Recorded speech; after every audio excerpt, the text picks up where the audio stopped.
ମୁଁ କ୍ଷେତ୍ରମୋହନ ସ୍ୱାଇଁ ତହସିଲଦାର ଆଠଗଡ଼।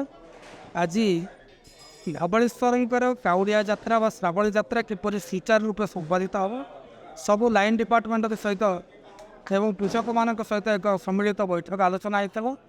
ଏ ଆଲୋଚନାରେ ପରିମଳ, ଜଳ ଯୋଗାଣ, ବ୍ୟାରିକେଟିଂ ଏ ସବୁ ବିଷୟରେ ପୁଙ୍ଖାନୁପୁଙ୍ଖ ଭାବରେ ଆଲୋଚନା କରାଯାଇ ସ୍ୱାସ୍ଥ୍ୟ ବିଭାଗ ବିଷୟରେ ମଧ୍ୟ ଆଲୋଚନା କରାଗଲା।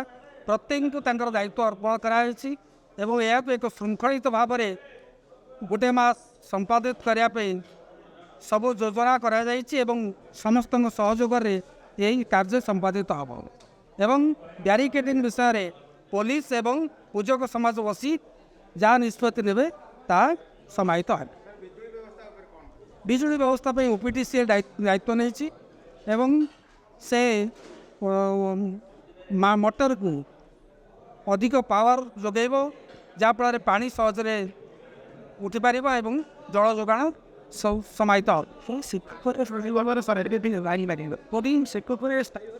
ସେତୁ ଉପରେ ସ୍ଥାୟୀ ଭାବରେ ତ 6 ମାସ ହେଲା କରେସ୍ପଣ୍ଡେନ୍ସ ଚାଲିଛି ଲଗାଇବା ପାଇଁ।